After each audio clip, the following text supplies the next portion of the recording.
I'll just get started with it, just making sure I got the settings right. Title, yep, okay. And the audio settings, yep. And since I'm done with Deltarune, I can watch this shit. Just, it's probably not much of a, yeah, but still, man. And, well, just done with it. No spoiler takens. Takens.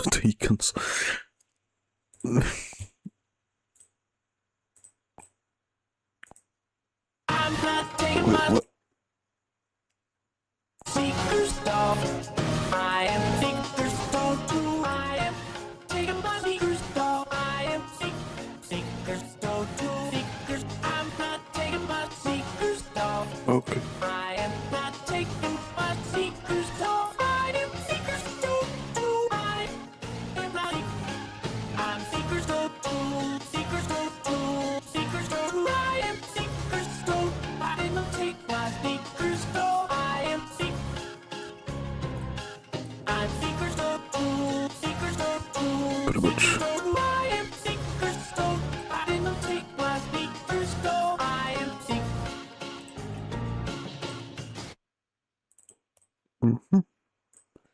Done with it. No, moving on. Man, god damn it. You just have to rush through it, so you cannot just play at their own pacing. Gotta play it at internet's pacing. Just be done with it in a day. Preferably in a day.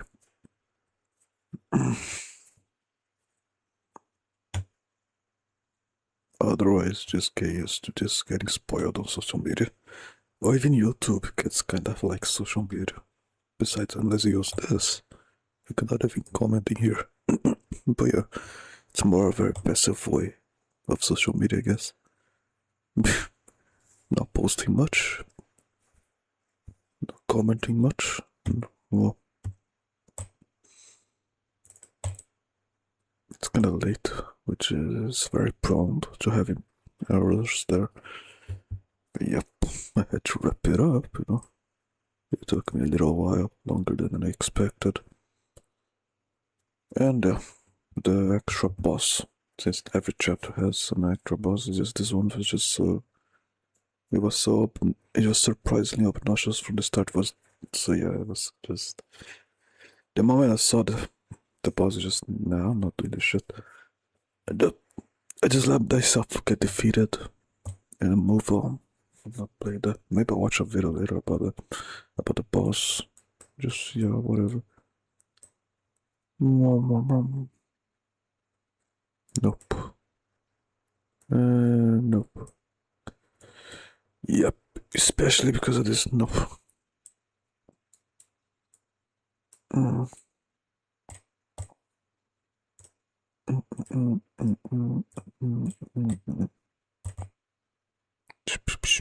No, their face is too It's big just on it. beyond a joke now. The price of everything is going through the roof Smaller. because of AI data centers. Big You faces. do not hate It's a big no on me. AI enough.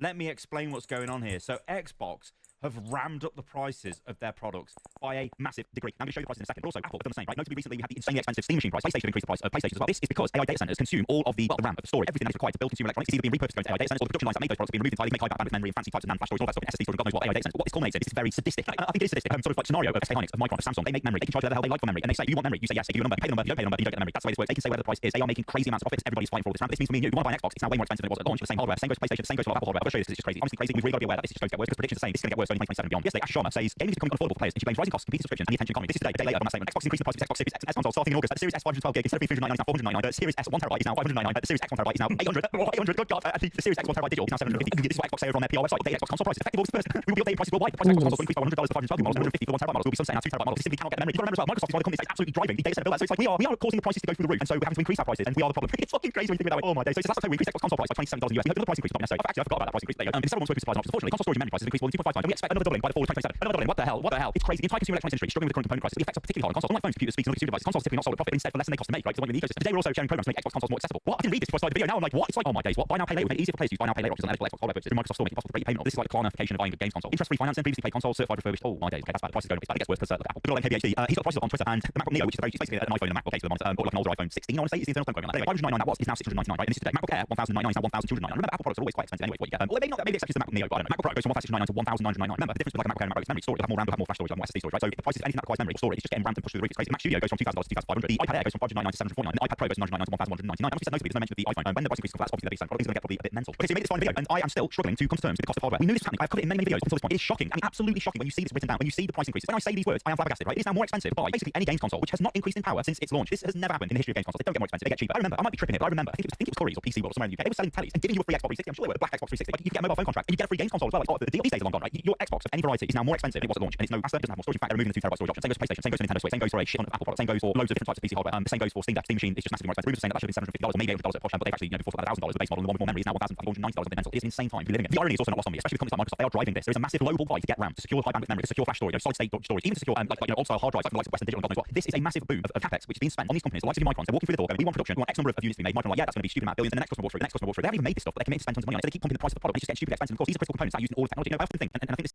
again, this is coming to fruition. Like I said months ago, you look at the price of when specific components in the PC get more expensive, like GPUs get more expensive, right? Or they're starting to reduce the amount of VRAM on cards because they need that for their not about NVIDIA specifically, they need that for their AI accelerators and all that crap. And things are getting downscaled, the prices are going up. See it in the economy at a wider scale. You look at things like shrinkflation, you see reduction like chocolate size is smaller, but things cost more. It's a really shit time to be honest because you do not get value for your money anymore. And the point I was making is this happens for all electronic game devices getting hit, anything with memory is getting hit, everything is getting hit. Basically any piece of technology you're using uses memory. This camera I'm talking to you now uses SD cards. I went on holiday and I took the camera with me. It's quite nice. This lens is a nice prime lens, so it's some really nice I think it's a 30mm f1.4 I think Sigma lens, but it takes some really nice shots of scenery. I was looking in the mountains, I was taking some more shots. But I looked at the cost of the SD card. I've got a backup SD card. I wanted another one. And I looked at my prices here on Amazon. It was literally triple the price. So I thought I'll gamble and hope this card don't die. This is insane. It is an insane time. I don't know where the price is going to come down. I don't think they will, not for a long time. The only thing that will cause it to come down right now is the collapse of the AI bubble. Like I keep saying, videos will everyone. It will collapse the economy. But there you go, gamers. Happy news story. AI is making everything massively expensive and it's just crushingly depressing. All right, let me know what you think, guys. Do follow and subscribe to the channel if you enjoy this. It helps a lot because the YouTube algorithm is all over the place and we have to do our best to fight that, I suppose. And yeah, I don't know. Let me know what you think, guys. I'll catch you on the next one. But if you want to buy any hardware, just try and do it now because it's just going to get more expensive as time goes. The longer you wait, it just gets more and more expensive and it is bonkers. Right, guys, I'll catch you on the next one soon.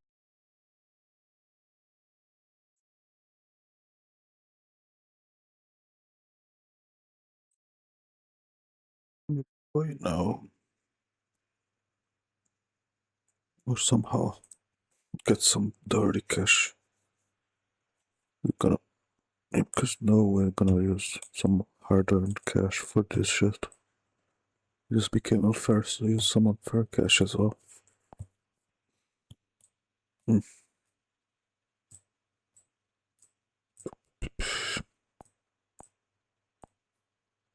E aí, pessoal, sejam bem-vindos a mais uma live aqui no Ciência. Desta vez para falar de um assunto que está muito sério, muito importante aqui nessa questão da Copa, né? No meio da Copa do Mundo, a gente está vendo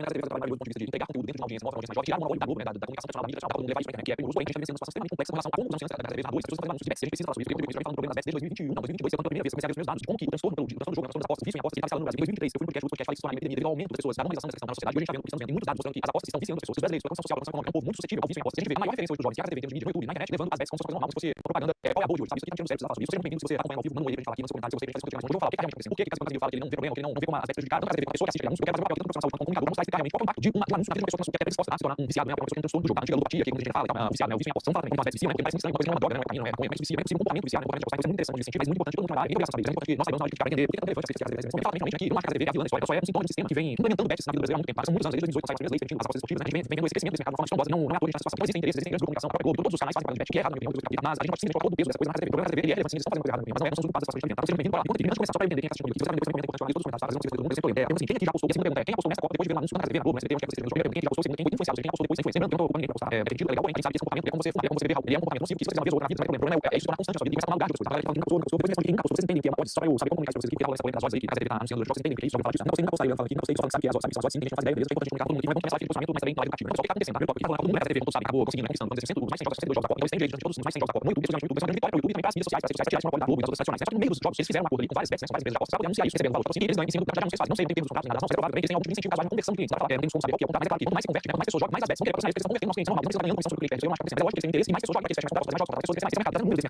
não é só a TV, o problema é o mercado mesmo da bets. No Brasil, os anos de futebol de jogos representam 496 milhões de reais, em 2025 foi 1,1 bilhão, ou seja, mais de 2 anos, e as bets representam 60% desses patrocínios, ou seja, de 2018 para cá, quando foi criada as bets representam 60% dos patrocínios do futebol. 18 times dos 20 da Série A possuem bets na camisa, então estão substituindo empresas farmacêuticas, empresas de saúde, supermercados, empresas de entretenimento, em geral, pelas bets. As bets têm poder aquisitivo, elas usam, elas são quase como cassinos, não são cassinos, porque cassino já é um jogo de azar, a bet ainda tem, você aposta se tiver, você tem certo conhecimento do futebol, você tem uma chance maior de ganhar nas situações, é lógico que tudo é aleatório, mas é diferente de cassino, você pode colocar na bet, você escolhe entre fazer, você aposta no lugar que não torna menos nocivo do que o jogo de azar, mas o cenário é esse, entendeu? Em pouco tempo, as bets já pegaram 60% dos patrocínios, então é uma máquina de ao mesmo tempo, o brasileiro gastou em 2024, última oportunidade, aqui 240 bilhões de reais em bets, 240 bilhões de reais, e a estimativa é 25 milhões de brasileiros, ou seja, 10% da população joga aposta. Então você tem 200 pessoas na área, que pelo menos 20 são apostadores aí, reconhecidos que jogam com frequência em apostas. Também muito que dói muito aqui, as apostas que falam, não é só mais de 2 anos, é só dinheiro pra se divertir, é só entretenimento. Eu fico pensando muito o que acontece se você continuar com esse entretenimento. Uma coisa é você sair pra ir no cinema, sair pra um lugar, ir no restaurante, viajar todo dia, todo ano, sair com a sua família, vai ter um monte de entretenimento, vai ficar tudo bem. Mas se você continuar jogando e apostando, existe um risco muito grande de você transformar esse entretenimento numa doença. Eu acho que é tão óbvio isso que dói quando um influenciador do tamanho do Brasil fala que não tem porque isso é problemático. Ele falou, né, um forte antivirus, acho que do passado eu chamei pra agora. E ele tem que fazer a diversa coisa de casa TV, né? Tanto pessoa que usa de então é problemático. E é problemático porque nós normalizamos um negócio chamado formato digital. Vamos contar mais simbólico que eu vi essa situação na TV. Foi, não é acontecendo frequentemente, a TV já funciona, vai essa lógica aí, mas o mais específico eu lembro foi um jogo Canadá contra uma seleção muito fraca, um Canadá também fraco, uma seleção mais forte que a metendo 3-0 no primeiro jogo, estava no jogo, intervalo, nada, ele lança lá, pessoal, 3-0 para as odds são de 4,20 já ambos marcam. O que significa isso para você entender nada? Que é odds? É um multiplicador, caso a sua aposta seja positiva, ou seja, caso você vença a aposta. Então ambos marcam, a odds é 4,20 para quem aposta. E ambos os times marcaram naquele momento, ou seja, no segundo negócio, tempo apostando, vai marcar um gol, se ambos marcarem gol, se esse jogo tiver pelo menos um gol, você vai multiplicar 4 valores você investiu. Se não tiver gol, se não fizer gol, você vai perder tudo, e o valor você pagou, vai quem se não tem gol, não parte para a aposta, assim, então o que acontece? O problema é que o narrador anunciou essa odds aí, 4,20, ou seja, essa multiplicador de 4 vezes, né? Se o cara fizesse gol, e o comentarista logo em seguida reforçou, o cara precisando de gols, o cara fraco, mesmo ele vem comentando em cima de uma propaganda, você vai fazer análise técnica, em cima de uma propaganda, de um produto que é a aposta que causa doença, e que uma pessoa já tem transtorno, já tem uma propensão a se tornar uma pessoa negativa, jogar. Então eu assim, na hora eu fiquei chocado e fui vendo isso acontecer ao longo das propagandas, então marquei uma frase aqui que foi na cabeça da tela, não sei se eles falam, se liga a boa de hoje, olha tanto para essa situação específica, aposta na bet e tal, né? O que acontece? Eles misturaram comentário esportivo, comentário técnico com uma situação que era improvável, o cara tava com um jogador perdendo de 3-0, e que o que aconteceu? Quem seguiu a recomendação dos narradores na hora, se ferrou, porque o cara perdeu de 6-0, a pessoa deixou e não lembra nada, perdeu tudo. O Ministério Público está investigando essa situação, não é uma coisa que tinha na cabeça, não é uma coisa que os influenciadores estão tirando na cabeça e tal, isso vai ser investigado, isso pode ser considerado uma distorção do código de propaganda, porque você tem que anunciar, as betas não podem ser estimuladas, a lei prevê isso, só que a lei muito válida, a gente vai fazer TV, com certeza tem um público de decisões, então obviamente foi analisado por desse tipo de comportamento, mesmo assim passou. Então se liga na boa, assim, cara, ficou perfeito, tá? Então o contexto é esse, beleza? Por que eu acho que esse é um problema sério? Por que eu acho que esse é um problema sério? Porque bets viciam tanto quanto drogas, é tanto quanto mesmo, se você usar, porque a comparação justa, mesmo a quantidade de substâncias, mas o mecanismo cerebral pelo qual a bet trabalha é exatamente mesmo de você usando cocaína, usando maconha, qualquer droga, é exatamente mesmo, ela vai ativar o sistema de recompensa do cérebro e vai fazer com que você sinta no primeiro momento uma atenção, um prazer, uma expectativa pelo resultado. A bet, ela gera prazer na hora que você está esperando o resultado. Na hora que o resultado acontece, ou você tem reforço, tem comportamento, quando você ganha, ou você perde, você tem aquele dopamina, ao ponto de você precisa de novo, então isso gera muito bem pela neurociência, esse comportamento de apostar, ele é exatamente o mesmo comportamento de uma pessoa que sabe se drogas, se procurar drogas. Se você analisar a vida clínica para diagnosticação do jogo, é o seguinte, a pessoa ela aposta cada vez mais dinheiro, a pessoa cada vez mais droga, ela vai ficando resistente, não vai dando mesmo prazer da primeira vez. Ela não tenta parar, ela se irrita, o que inquieta, ou seja, a falta da droga, a falta do comportamento da aposta, ele faz com que a pessoa entre em abstinência, ela pega o comportamento da pessoa, mesmo querendo parar, não consegue, com relação à droga, não consegue, porque ela pensa no dia todo, mesmo sem pensar porque ela fisicamente busca aquele estímulo, produz uma resposta neuroquímica que faz ela buscar aquele estímulo. Então quando ela coloca na propaganda, na hora, se coloca anúncio direto, uma pessoa já vivenciou essa experiência, ela vai nativa, ela sai pra festa, ela não se cansa mais, sai pra festa, porque aquele ambiente, aquele contexto, essa pessoa se fudeu, além disso, a pessoa, quando fica triste, ao invés de buscar regulares emoções, ao invés de buscar apoio, ao invés de buscar um amigo, procurar sair, correr, fazer uma coisa saudável, a pessoa joga. Então a bet, ela se torna um regulador de emoções, alterando ainda mais o sistema de recompensa, ela se torna um ciclo destrutivo, tem a pessoa joga mesmo sem dinheiro, ela nem vai responder a compulsão do jogo, ela perde relacionamento, desemprego, porque só pensa em jogo e não faz mais nada, cai, atenção, faz mais nada, a bet destrói famílias, destrói mães, pais, e ela perde dinheiro pensando em jogar. Esses são critérios clínicos, as pessoas não se querem, sim, ela avaliada clinicamente, feita uma avaliação, porque ela está considerada ali, classificada como função do jogo. E você tem as consequências disso, parece entretenimento, parece uma coisa só se divertir, cara, você foi sua vida por causa de um jogo, você aumenta o risco de tirar a vida por causa do jogo, você imagina jogar, isso é entretenimento, parece uma doença, parece que é uma doença, a pessoa que joga, se divertir, continua jogando, tem grande chance de se tornar uma pessoa como e por que as bets são ruins, elas são agravante, eu falo que a TV tem responsabilidade disso, porque quando você está assistindo essa live, quando você está vendo televisão, pelo celular, pelo tablet, quando você está assistindo, porque quando as pessoas assistem a TV, elas estão frente à televisão, porque é diferente da pessoa que é usuário de cocaína, que para ela sentir ela ter a vontade de usar, ela vai ter que ir lá onde ela compra, gastar grana, se arriscar, porque normalmente de drogas não é legalizado, vai ter que procurar drogas, corre risco de pensar duas vezes no caminho para essa TV jogar enquanto bet, jogar bet, não, no celular, então é muito mais fácil de viciar, a aposta de viciar uma droga que tem acesso difícil, é muito caro, a bet você escolhe quando você vai colocar dinheiro, lógico que você escolhe, você vai dando, é óbvio, isso não é óbvio, porque às vezes as pessoas são óbvias, algumas pessoas não são óbvias, outra é aposta, sabe, tá falando sinceramente, você quer como cocaína, então quando a TV faz um anúncio de bet, eu sinto como se eu estivesse vendendo droga, essa é a verdade, por isso que eu não aceitei, então eu recebi anúncio de bet, canal, desde 2004, e os valores, pessoal, eu não cheguei a saber quais são, porque eu não cheguei a responder essa questão, e às vezes as coisas eu falei, não tinha interesse, eu não vou anunciar bet, não vou sacar, porque eu acho que é destrutivo, qualquer coisa eu anuncio aqui, eu checo, eu faço uma pesquisa, eu vejo a marca, normalmente eu vou a marca, uso o produto da marca, eu anunciar com vocês, e trazer uma confiança, e vocês terem uma confiança de que eu sei que eu garanto que esse produto é bom, eu não vou anunciar bet, você certeza, mesmo que me coloque aqui, Lucas, você vai ganhar 1 milhão de reais, você fizer isso, eu não faço 10 milhões de reais, não faço, porque a minha vida vale muito mais que é, porque a gente pode construir muito maior que o dinheiro, e no primeiro dia que eu fizesse essa bet, eu poderia resolver minha vida, eu destruir a vida de várias pessoas, eu não quero, então para mostrar o impacto que a TV eu tenho, eu quero falar da TV especificamente, eu fiz um pouco simples, então que agora a gente tem os bons, são cerca de 18 milhões de pessoas assistindo o jogo Brasil ao vivo na última semana, o jogo da Escócia foi ontem, para você depois foi na quarta-feira, o jogo da 18 milhões de espectadores, também subir, 94 milhões de visualizações, também tem gente que vê às vezes, ao colocar 18 milhões de pessoas assistindo, se a gente considerar que a população brasileira 25 milhões, aposta mais ou menos 10% da população, aposta, não colocar aí 5% dessas 18 milhões, tem uma propensão a apostar, ou seja, vem a aposta como algo normal, divertido, entretenimento, eu poderia apostar, mas nem todo mundo vai jogar, nem todo mundo vai dinheiro, eu vou considerar dados internos, dados que as pessoas têm, a campanha é muito ruim, pior campanha de todas, vai converter 0,1% da audiência, pior de tudo, normal para um influenciador que tem um monte de casa de TV, você tem que converter de 1 a 10% da audiência, se você converter 0,1%, se você faz 0,1% da audiência, tem uma campanha ruim, mas são 0,1% da audiência que a casa de TV tá no jogo, que custa 18 mil pessoas jogando, 18 mil, sabe qual que é a prevalência da duração do jogo em apostadores? 15%, mas aqui nós vamos usar uma outra estatística, a estatística de 1% da população, porque 1% da população tem uma propensão maior a se viciar, 1%, você tem um conservador, tá? 18 mil, são 180 pessoas em jogo, ou seja, podemos dizer, de forma conservadora, em jogo de 18 milhões de espectadores, 50 muito pouco, qualquer bet ali, 180 pessoas vão daqui a algum tempo se tornar viciadas em apostas, esse é o poder da casa de qualquer outra aposta, de qualquer outra aposta, você é louco, tem uma versão maior que 18 milhões, você vai ver o que é o poder dessas mídias, o que eles estão fazendo com o nosso país, sabe? 180 pessoas que vão se viciar, que vão gastar as economias familiares, que vão destruir sua família, porque na hora que estiver lá, jogando, sem ter dinheiro, vai pedir emprestado, vai separar a mulher, vai brigar com a mulher, vai brigar com o marido, o filho, vai esconder a mãe, tá jogando, vai jogar e vai gastar as economias familiares, o que é um rombo de na casa de 50 a 100 mil reais, mais ou menos por família. Existem vídeos, vocês procurarem vídeos, relato de pessoas que apostam no YouTube, vocês vão ver vídeos de pessoas que perderam 100 mil, 500 mil reais, venderam carro, venderam casa pra jogar, isso é um crime de reabilitação de dia, exatamente igual pessoas que exatamente o custo pra mim, que não joga, custo pra mim, é lógico que ele tem um imposto, ele é tratado das pessoas, custo pra uma pessoa dessa que se oitavo tratamento é 6.600 reais, são dados do Ministério da Saúde, por isso 70, mais ou menos 1 milhão de reais por ano, mais uns custos fortes, para as pessoas que sabem, não tá jogando na casa da TV, coloca lá 18 milhões de reais, a gente tem custos maiores no sistema de saúde, 1 milhão de reais, mas é foda, é foda. Então, por mais problema na TV, quando eles falam assim, na boa, me dá uma, eu não tô assistindo mais pra TV, inclusive, eu acho que meu jogo dele realmente tá trabalhando, só que eu não vai existir, é tanta propaganda, que eu não sei, eu não consegui, faz praticamente essa conversa do jogo, eles fazem propaganda, tá chato, sei que precisa, mas será que existe uma outra forma de financiar, sabe? Será que a gente precisa crescer nesse ponto de destruir o próprio país, saca? Eu vejo a bet como no cigarro, a gente tem algumas soluções, algumas coisas que já pensadas, a gente países implementar, que vai ser, a gente chama de suicidista, não sei o que, mas você vai rendir aos salários, e se você aumenta os impostos sobre as apostas, e aí aumenta o custo para a população, você diminui a chance das pessoas. Isso aqui não é uma questão de ser direita, é questão de pública. Cada vez que aposta, mesmo se você for de direita, um empresário, por exemplo, tá tirando do seu bolso, ela está imposto, imposto, investe ainda, a sua segurança está indo para trás das pessoas. Então, sim, taxação de aposta, já aconteceu na economia, mas se eu acredito que deve seguir ao próximo do cigarro, cigarro aumentando os impostos cada vez mais caro, dificultar o acesso, a gente sabe que nas drogas dificultar o acesso, não faz sentido também. Outra coisa também, corte de propaganda, não é para fazer propaganda de bet, não é, deveria ser proibido, mas deve ser uma proibido para se dividir apoio, propaganda de brinquedo para criança, vai, propaganda de cigarro, porque qual é o sentido de um governo permitir uma propaganda de algo que vai custar mais do que aquela parada gerando economia, gerando agora, vai passar na frente, entendeu? E claro, educação, eu espero estar contribuindo com isso, que isso continua alcançando, por mais que a gente atinge milhões de pessoas, a TV, a Globo, o SBT atinge muito mais, entendeu? Por isso que eu vim para o Brasil, porque eu acredito que a gente tem que se unir, a TV tem um poder imenso de tirar o monopólio da Globo, tirar o monopólio da Globo. Eu acho que mais dói aqui, no momento que eles conseguiram tirar o monopólio da Globo, ao invés de usar essa força para poder construir algo no nosso país, eles estão destruindo, e o mais dolorido aqui, talvez eles não tivessem conseguido se não fossem abertos. Ou seja, o problema não é a TV, o problema é o modelo de negócio que nós construímos, entendeu? Nada adicionar, queria ouvir vocês um pouquinho, mas essa live sai um pouco, eu estou um pouco cansado, no vídeo deles é isso, mas eu não sei nada sobre isso, tá? E já ia me xingar aqui, pessoal. Se você confia no meu trabalho, acho que eu odeio vocês esse ano, se você acha que o meu trabalho é relevante, que a internet concorrendo melhor em vocês do Brasil, se você lugar hoje na classificação, depois do 20 na votação, eu gostaria muito de passar ainda essa semana, somente primeiro colocar essa semana, segundo colocar essa semana, e terceiro na outra, sempre primeiro colocar essa semana. Se você puder, se você apoia meu trabalho, veja nosso chat, veja um like aí, se você puder falar o link da descrição, bota no investe, esse é sempre muito obrigado. A todo mundo menos quem aposta, concordo, jogos de azar, sabe, isso que o pessoal brincando aqui, falando que a todo mundo menos quem aposta, como se quem apostasse tivesse livre-arbítrio, né? Só que o problema é que no momento você, na hora que você vai apostar, você vai escolher, mas eu duvido que as informações sobre o risco disso que as pessoas estão disponíveis para você, então a pessoa vai jogando ao ponto de que o sistema de brasileiro está hackeado e ela não sai para onde ela tem uma necessidade fisiológica, então não dá para falar que a culpa é dela, a culpa é de quem entregou agora para ela. Já uma da Globo, né, tiveram grande chance de dar o país, fizeram um bom sistema pior, e você fazer, e sabe o pior, ela tá xingando, poderia ter feito fazer, e esse movimento da Globo, você fez a Globo, e fala, talvez a Globo, 2021, quando ele já quer ser inclusive eu fui a última fase chamada, esse é o governo de Chapa, mete no futebol brasileiro tanto para aproximar se faz todos os futebol, exatamente faz isso hoje. Pessoal que conhece muito bem que é odds, que você acha do tipo de capitalização, ele acha que isso é outra história, mas sim, eu acho que a forma como nós temos montado, os bancos oferecendo coisas brasileiras, inteligência financeira, educação financeira reduzida, falta de acesso, é extremamente. Você é vendido ao sonho ingênuo, eu queria não ser vendido, meu amigo, você é sonho ingênuo, então, cara, colocar conteúdo da TV é muito clickbait, queremos colocar sempre é muito clickbait, mesmo você na live, sabe o que é clickbait? Você coloca o problema das apostas de acordo com o DSM, deveríamos estar abertos acima do tabaco, várias coragem, obrigado, agora tem que colocar tudo dentro depois, todos cansados, mas não vai pedir publicidade da aposta no nosso país. Bet está no Brasil, sim, bet autorizado, está livre, é naturalizado no Brasil, não é proibido, é assim, de mim, essas coisas, o pessoal quer essas pessoas que são incríveis aí na live, tá? Tem pessoas aqui, essa mensagem muito importante, compartilhar, se diante de sabe todo dia, eu faço live, quero vocês, eu vou assim, exemplo, mas eu acho que a mensagem é muito obrigado, assista todos os vídeos do canal aí, nessa porta, fazer todo o tráfego, um grande abraço, sempre vai passar, obrigado.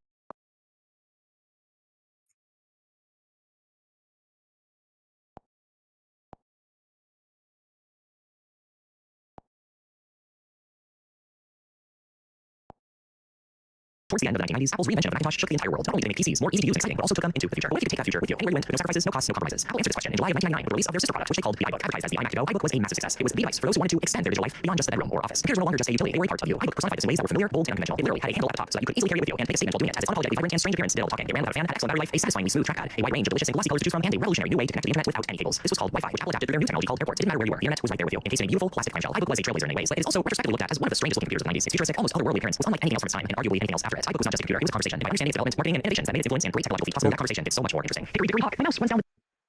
To really understand the kind of impact that iBook had on the market, we first need to look at where Apple was as a company around the time the iMac was first released. As we have talked about before on this channel, Apple was really struggling for almost of the 90s. They were hugely overshadowed by the massive popularity of Microsoft Windows 95, and frankly lost a huge amount of that creative spark they had with Steve Jobs after he left the company or was fired, depending on whose side you're on. Apple was a shadow of its former self, essentially rehashing the same decrepit software and hardware from the decade before, with minimal updates and inspiration. They were bleeding money, so they ultimately hired Steve Jobs back on as interim CEO after acquiring his company next, and Jobs got the company working on the projects that would reinvent the Macintosh. Of course, this would become the iMac, which was not only completely different from its Macintosh predecessors, but it was completely different from any other computer on the market at the time. It was minimalist, quick, and easy to set up, and just drop dead gorgeous. It gave Apple a huge financial buffer to start turning things around and to potentially even lead the world into the millennium. They wanted to further ride the wave of the iMac success by extending its vision to their other products and innovating things even further. Although Apple was in a funk for the majority of the 90s, the one product that was doing really well for them at the time was their line of laptops called the PowerBook. In comparison, it was a huge upgrade to Apple's very first portable device, the Macintosh Portable from 1989, which was rather weak, unstable, very heavy, and incredibly expensive. It was a big flop for the company. So the PowerBook arrived in 1991, addressing many of these problems. It was much more powerful, lighter, thinner, and most importantly, much cheaper. The PowerBook sold very well, generating over $1 billion in revenue in just its first year. You would think that these kinds of numbers would have kept Apple afloat for some time, and it was certainly did, but there was still one problem. The PowerBook was a professional computer, and it was marketed as one. It was affordable, but by professional standards. For the everyday consumer, it was still very pricey. This meant that it really only targeted a niche audience within the market, so it wasn't exactly exercising its full potential. In fact, dividing up consumer and business products was rather common practice in the 90s, both with hardware and software. Now it's still relatively common now, even more so back then. We had business and consumer versions of Microsoft Windows, which both operated on entirely different kernels. After all, the biggest driving force to finding huge commercial success is by creating a product that appeals to everyone. It is very much a high-risk, high-reward approach. By focusing on niche markets, companies have a higher chance of finding moderate success within a specific demographic. By focusing on, well, the entire world, they now have a much smaller chance of succeeding. But when they do, the results are astronomical. The iMac did exactly this, and with its success, this distinction between the two markets was now even more tangible and clearer. But now the same needed to be done for their portable lineup. Steve Jobs at the 1999 Apple Expo referred to this approach as their product matrix. The true way to finding huge success within this product ecosystem was by creating variations that satisfy all four of these possible arrangements. Their consumer products started with the prefix I, and their business products started with the prefix Power. Their desktop computers ended with Mac, and their laptops ended with Book, because of course they were so thin and portable, just like an actual book. So naturally, the consumer portable combination of this matrix would be called the iBook. Because this was a consumer product, Apple had to make some sacrifices on its hardware and overall capability. This had to be done for a multitude of reasons, but in many respects, this decision was both a blessing and a curse. Because the iBook was only marketed towards everyday people from a variety of backgrounds, it needed to be affordable. This meant that they needed to make the machine's hardware quite a bit weaker, as this was really the only way to lower production costs and have a desirable profit margin. As a result, the iBook was going to run into bottlenecks performing the same tasks that the PowerBooks could do with relative ease. In other words, iBook users could not do as many things and were limited to rather basic computer activities. Having said that, it also didn't really matter. Many of the people who were buying iMacs and massively driving up sales were people who were buying computers for the very first time, and Apple was aware of this. These people didn't need the iMac for anything fancy. It really served as more of a test drive for those who were browsing the internet for the first time on their own. As long as getting online was quick and easy, and they could still get the most out of it, that's really all they needed. All the other cool features were really just a cherry on top, a futuristic and aesthetically gorgeous way to pull someone in, to speak to them directly by saying, hey, I'm not just a machine, I get you. By sacrificing the fancy hardware of the PowerBook that tech novices didn't really care about, Apple could then direct their attention to other innovations that would be life-changing. For one, the iBook would have what Apple called all-day battery life, a whopping 6 hours of unplugged use. This was made possible in huge part by the hardware downgrades from the PowerBook line. Because iBooks were meant to operate as a daily driver for basic lightweight activities, naturally used way less energy, which made a 6-hour battery life very doable. Even charging it was a bit fun too, as it had this really cool looking adapter that was then nicknamed the Hockey Puck. Using small amounts of power also opened the door to another quite controversial design choice that Apple just loved to do. The iBook did not have a fan. Steve Jobs famously hated putting fans inside computers. It made them very loud, clunky, and oftentimes very thick to make room for them on the inside. It screamed factory and office appliance rather than the beautiful minimalist piece of furniture that Apple wanted its computers to be. This was historically something that tech enthusiasts regularly complained about, because often meant sacrificing the full performance potential of the computer. Consequently, Apple machines throughout the 80s and 90s gained a rather notorious reputation for constantly overheating. Thankfully, the iBook was in a rather sweet spot, both design-wise and chronologically. The metal frame of the iBook's keyboard essentially acted as a heatsink that would absorb heat away from the processor, while also pushing out any additional warm air through the vents and crevices it contained. This is known as passive cooling. Given that by the late 90s, affordable computer hardware was finally strong enough to efficiently handle things like web browsing while also using minimal power, the iBook could more or less get away with this design. Now, of course, it wasn't foolproof. Many iBooks later down the line would run into hardware issues like logic board failure and bad soldering that were worsened by overheating. But this became more of an issue long-term. For the most part, the iBook's minimalist design and passive cooling was a success, and on top of its appearance, made it feel even more like a computer from the future. Much like the iMac, the iBook further rebelled against the overly professional and ugly computers of its time by being visually loud and vibrant, even in contrast to its PowerBook line, which was a lot darker and duller in comparison. The iBook even physically embodied the stereotypic personal computer by letting people make the personal choice of picking their own color. This color would even match the operating system color palette fresh out of the box. This was something you could change at any time, but this setup emphasized maintaining a consistency that really spoke to the kind of familiar, warm, and welcoming vibe that any new computer user would want. This made things both more uniform and more fun, as the color was extended across many components of the exterior in rubber and plastic form. You could argue that this, along with the iMac, really helped pioneer that unique Y2K aesthetic that began popping up everywhere at this time. Apple software would adopt a very similar appearance shortly after, with its famous software design. The iBook kept a trackpad that was virtually identical to the PowerBook's capability, including a button that matched the color of your machine. At least it wasn't the dreaded trackball. Maybe it's just the ignorant euphony, but how can anyone use that? The computer's overall shape was also really fascinating. Given that it was primarily designed to comfortably sit inside a student backpack, its unusually round and polished shape is what gave it the nickname the clamshell, and the software was the pearl inside. Although Mac OS 8 and 9 were rather pedestrian compared to the massively supported Windows 10 XOS at the time, and finding a larger extent to soon to be released OS 10, iBook's native software did have something very special: ease of access to the internet. This was, to no surprise, very important to have by the end of the 90s, as the internet was so volume popularity. Getting online needed to be easy. Because Windows machines came in a variety of shapes and forms in terms of hardware and software support, iMac was famously an all-in-one device that was immediately ready to go. Because these Macs all had the same setup and environment fresh out of the box, users didn't need to figure out what internet setup wizard or drivers they needed for their hardware and ISP. Apple took care of all of that for you. As they famously put it, the instructions for setting up iMac were very simple. Step 1, plug it in. Step 2, get connected. Step 3, well, there is no step 3. It was that easy. With iMac, you could take it out of the box and be on your World Wide Web in less than 10 minutes. The iBook was no exception. In fact, it made this process somehow even easier by introducing something so revolutionary that it influences still a regular part of our digital lives. As we all know, if you wanted to get online in the 90s, you needed to plug your laptop into a modem with an Ethernet cable. But that meant you were generally trapped into one spot to work. Seems rather stationary for a supposedly portable device. Instead of plugging into an Ethernet cable, what if you plugged your laptop into nothing? Your Ethernet port was the air, an airport, as Apple coined it, and it was the very first consumer product to commercially use a technology called Wi-Fi. You probably heard people say that Wi-Fi is short for wireless LE, but it actually isn't. In fact, it doesn't mean anything. It was a word created in 1999 by Interbrand simply because they thought it sounded cool. Now, I want to save the full history and technique of Wi-Fi as its own separate video. In short, prior to the iBook, it was really just a niche and experimental technology mostly found in laboratories and research environments. In very simple terms, Apple Airports brought Wi-Fi to the iBook through radio modulation. The airport card that was inside the iBook would use the computer's built-in antennas to talk to a nearby airport base station. This was a device that plugged into your modem and effectively acted as a translator. It would take the modem's Ethernet signals and translate them into radio signals. The airport card in your iBook would listen for these signals and translate them back into data that you could now see and hear. Now, the airport base station and card were both things that you had to buy separately, but once you did, it felt like magic. In fact, Steve Jobs famously showcased this during the 1999 Macworld Expo by running a hula hoop through the laptop while connecting it. So you might be thinking, this technology sounds very basic in its functionality. Why did it take until 1999 for Apple to popularize it with airports? And that is, once again, a conversation for another video all about Wi-Fi. The iBook was the personal computer's evolutionary step in personality, customization, and groundbreaking technology. A message that was quickly carried on through movies, TV, and just pop culture in general over the next several years. iMac was the push that Apple needed. iBook was the moment the company said with great conviction that things were never going to be the same again. If you'd like to learn more about the history of the iMac,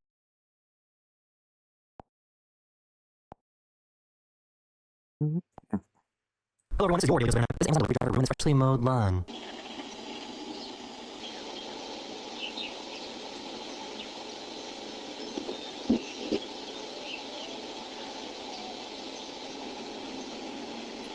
That's so weird. What the fuck is wrong with this guy?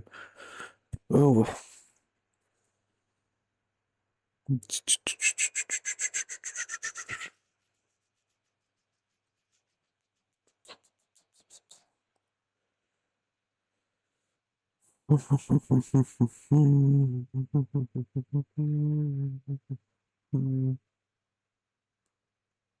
Maybe they don't know how to maintain a fucking front yard of their own, so they don't think it's a big deal to just drive over it.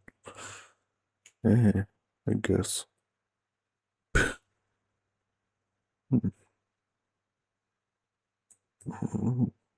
Oh.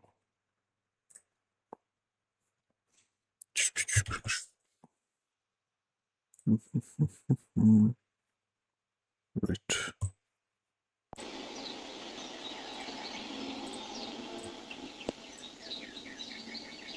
Beautiful. All right, you ready?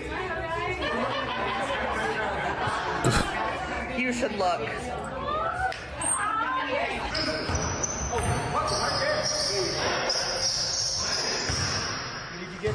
Your hair Oh was in the my way. shit. This is why you should always lock the doors as soon as you get in your car. Oh my god! I mean, the cameraman could have tilted. Dude! Wait, that rolled down? Oh my god! Oh my god! Vito, lock it! Lock it! Holy lock it! Oh my god! That's funny.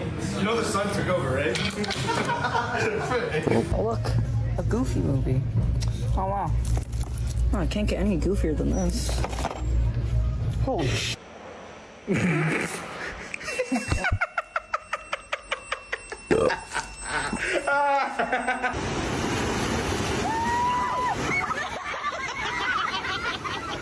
I guess that's one way to pour a Coke.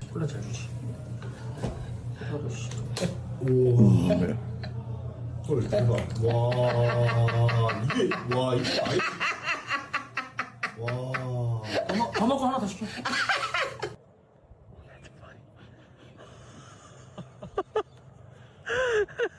So it turns out this guy's surfboard is also a spawn point.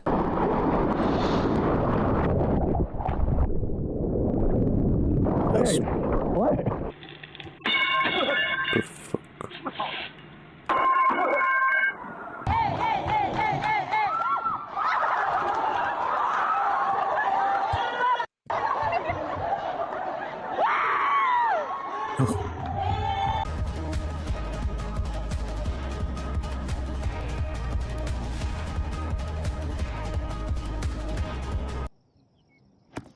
Oh, you good? Damn.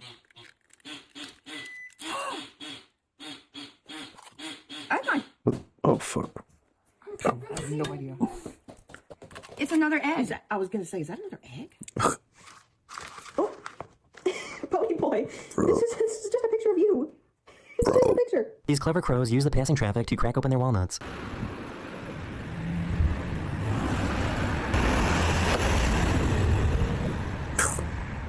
Crazy. Compra Chuchito, que lo compra feliz. Jesus.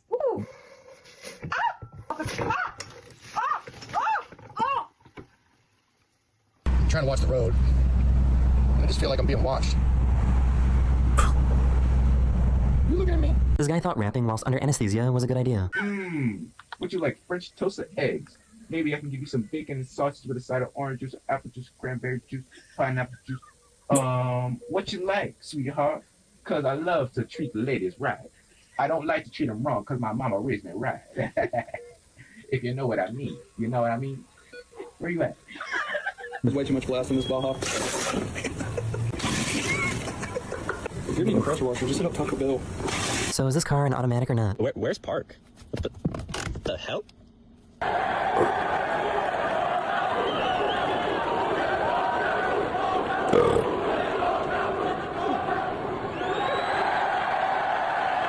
I don't think these kids had a permit.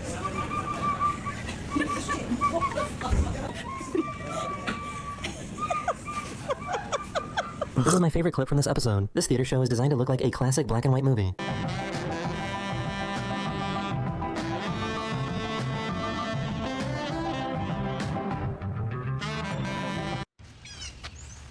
Oh, that's hysterical. This guy jumped off and now he's upside down. Now he's hissing at me. Sorry, I'm helping you. There you go, buddy. How did they manage to hang them up in the first place? You want this, right? But how do you get it? Like, there's no way. Like, you can't go out that way. You can't go this way. How do you get this bag, bro? Inspiration for your spiritual journey. Yes. Okay. Oh, Dostoevsky. All right, that's Oh, what? All right, Pride and Prejudice, classic. Are we? So I was in downtown Chicago and saw this jail in the middle of the city where the inmates were playing basketball on the roof. Yeah. This is such a good Is that It's like it's perfect time because it's lunchtime. jail in the middle? Oh, Playing weird. basketball. On a roof of a building. Oh, Silky smooth, huh? Yeah. That's good. That guy? Yeah, that's good. the fuck? Okay. I feel like he's definitely seen Final Destination. That was Yo, this man ain't playing. Look at this. Look at that.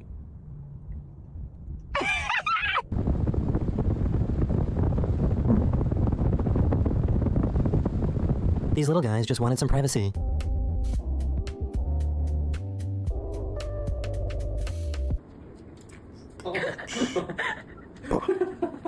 She can see where she's going. This guy finally got glasses after needing them for years. Kyle's new glasses. Holy clear. Is this really what you can see? Holy Are you? I have bad vision. I don't know, this might be too clear for me. This is overwhelming. You're gonna. We're trying to pick up some groceries. Look at this. These store hours, bro. These dumb store hours. 8:27 a.m. to 8:36 p.m. 8:57 a.m. to 7:36, bro. They're quite literally rollerblading.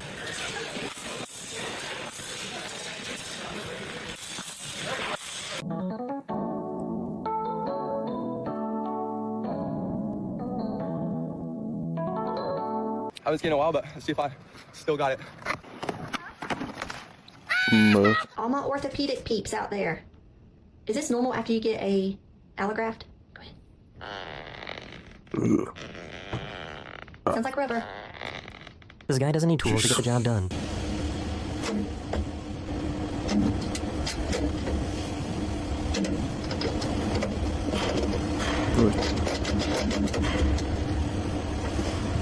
Hey, can I pat? On the shoulder. Not me, him. I guess he's a real-life fruit ninja.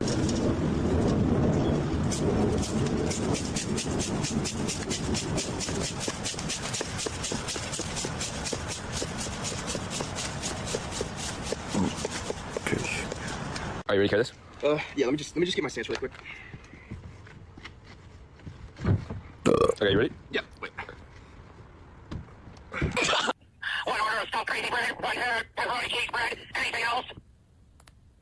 No, what's my total? Alright, bet, bro. This woman managed to capture this stunning video of a rainbow behind the clouds. Or is it the camera? Actually, I'm going to do a little experiment on you. If you cover it with pepper, it's got a reaction. Feel that. Feel how hot that's going. She realized that she was standing in the meme. Whoa. I am opening this birthday present a week late. I assumed it was a bottle of wine. It is the weight of a bottle of wine in a wine bag. I just opened it to put the wine away. And suddenly, oh god damn it, bro. Why does this sound so familiar?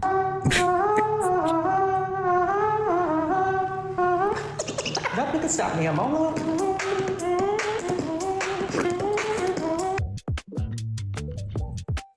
Oh, nice.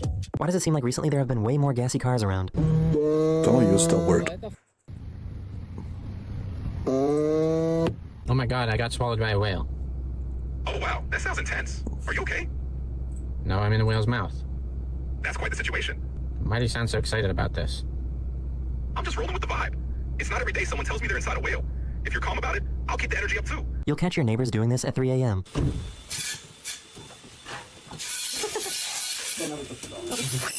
Oh my god. This guy wanted to shine some light onto one of the problems he faces being bald. That's so loud. I was going to film a dead nice video in the kitchen again, but look, my air matches the lamps. These Norwegian soccer fans decided to join this yoga class in Times Square.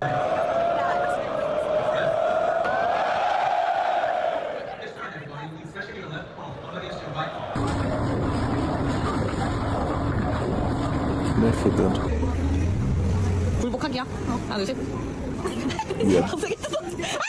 This baby elephant was using the sprinklers to help beat the heat. Whoa. Asher, smile. No, a normal smile. No, a normal smile. No. Asher, a normal smile. Come on. No, a normal smile. I featured this musical road before, but this is what it sounds like when you drive over it at a slower speed.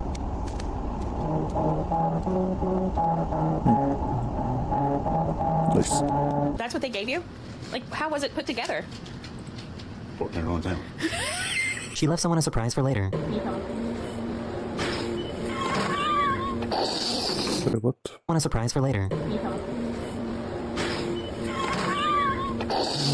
of course. Mullet, male, Mountain Dew, Dunker Donuts, America. I've never seen a slug eating from this close up before. I feel it. It's exfoliating. It's eating his brain. Look at his little teeth. That's insane. The f do you want? No, you don't get to bite me too.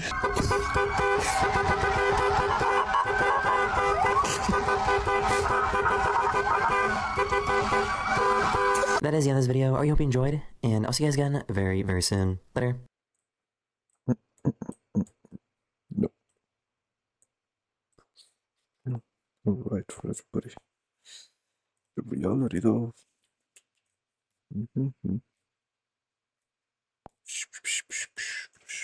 Durante o envelhecimento, o corpo passa por uma série de mudanças. Além das perceptíveis, como o embranquecimento dos cabelos, flacidez da pele e aumento de rugas, o organismo enfrenta uma série de alterações. A memória fica mais poderosa, os sentidos como visão e audição diminuem sua capacidade, a perda óssea e muscular podem comprometer a mobilidade e as funções fisiológicas deixam de funcionar como antes. Além disso, aumenta o risco de demência e depressão nessa fase. As mudanças sociais também impactam a qualidade de vida. Fora do mercado de trabalho, a vida social mais restrita, que já se apresenta os filhos em casa, o isolamento social torna-se imunitário. Por isso, o apoio da família e da comunidade é fundamental. Todo idoso tem o direito de envelhecer com dignidade e autonomia. Sua vontade deve ser respeitada e suas limitações assistidas. Para isso, existe o Estatuto do Idoso, que garante que envelhece a proteção integral da dignidade, a saúde, a moradia e a prioridade absoluta dos serviços públicos e privados. Eu sou a Mariana Varela, editora-chefe do Portal Gal. Seja bem-vindo a mais um episódio do podcast Saúde Sem Tabu, com apoio de pena, líder mundial de produção de consciência. Falar francamente sobre o envelhecimento ainda mas não temos como fugir do assunto, já que o envelhecimento da população brasileira é uma realidade. Segundo o IBGE, de 2022 a 2022, o número de pessoas mais de 65 anos aumentou mais de 57%. Fala sobre como envelhecer com dignidade, com o Luciano Piccoli. Seja bem-vindo, Luciano, obrigado pela sua presença. Eu agradeço, Mariana. Toda a pode dizer que uma pessoa é idosa. Aliás, esse termo da idoso, nem sempre tem conversa com os deles. Olha, essas marcas são marcas totalmente arbitrárias. A gente tem uma definição do que é o idoso segundo a Organização Mundial da Saúde para países em desenvolvimento a partir de 60 anos e países desenvolvidos a partir de 65. Mas alguns países também mudaram esse conceito. Na Itália, já há alguns anos considera idoso a partir de 75, porque essa consideração vai impactar benefícios sociais, vai impactar questões de aposentadoria, de previdência. Então, a definição é bastante importante do ponto de vista da gestão pública. Mas do ponto de vista biológico, pode dizer que do ponto de vista de células, as células envelhecer, quando a gente está vivendo bem no período, mas os sistemas mesmo, nossos órgãos, chegam a um pico de atividade ao redor dos 20, 30 até os 40, a partir dos 45 começa a ter um envelhecimento mais marcante. Então, na definição de quem é o idoso, varia bastante do ponto de vista realmente social, o Brasil considera a partir de 60 anos. A gente tem que considerar da OMS para aceitar, mas também não é ciência de cada um, né? Não é ciência de cada um, realmente é certo isso. Isso é uma coisa mais marcante, eu acho, porque se você considerar 10